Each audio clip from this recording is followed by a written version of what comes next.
If you look at a standard map of the world, you see nations, borders, and capital cities. But the world's wealthiest 0.01% use a different map entirely. It is a ghost map of a parallel financial system holding an estimated $32 trillion. That is more than the entire GDP of the United States. This money isn't just saved, it's strategically hidden in black holes, where taxes don't exist and ownership is a secret. Today on Epic Wealth, we are entering the world of offshore trusts and shell companies to show you how the global elite made their fortunes disappear from the grid. Subscribe and let's follow the money.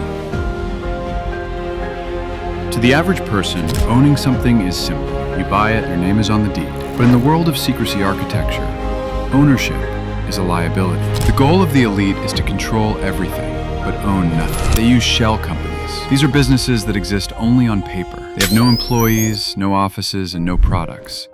Their only job is to hold assets, yachts, mansions, and private jets, so that the true owner's name never appears in a public database. This is the double-blind system.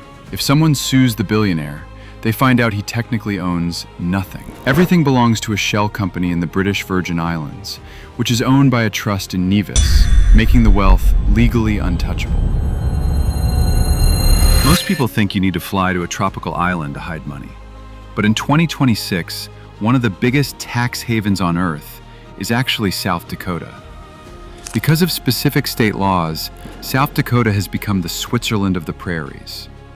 Foreign billionaires and local elites have moved over $500 billion into South Dakota trusts. Why? Because the state offers perpetual trusts, accounts that can last forever without ever paying inheritance tax. This is an unheard layer of epic wealth. By moving money here, dynasties can grow their fortunes for 500 years without the government ever taking a single cent. It is the ultimate tool for creating permanent, hidden aristocracies. How do they keep their names off the paperwork? They use nominee directors. These are professional stand-ins, often lawyers or accountants, who sign the documents on behalf of the billionaire. In some jurisdictions, one single person might be the director of 3,000 different companies. They don't know what the companies do, they are just paid to be the face on the registry. This creates a legal fog. When investigative journalists or tax authorities try to find the person behind a $100 million property purchase, they hit a wall of nominees. This is how dark money flows into cities like London, New York, and Dubai, driving up real estate prices for everyone else while the buyers remain ghosts. Is it a right to privacy to hide your wealth? Or is this a system built to let the rich play by different rules? I want to hear your take in the comments. Why does this matter to the rest of us? Because $32 trillion in the shadows means trillions in lost tax revenue for every nation on Earth. When the elite opt out of the social contract, the burden of maintaining the world falls on the middle class. This is the systemic drain. The ghost map isn't just a clever financial trick. It is a massive transfer of wealth from the public sector to private, hidden vaults.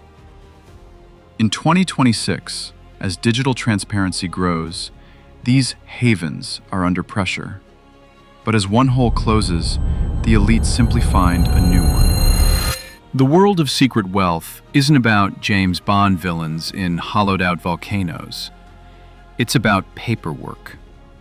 It's about lawyers in gray suits using laws that were written by the very people they protect.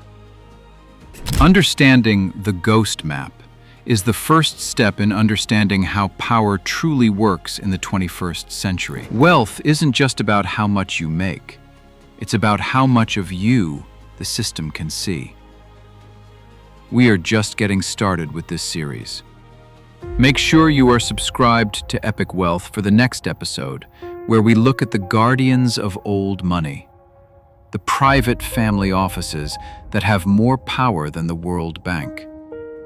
I'm your host, and the shadows are starting to fade.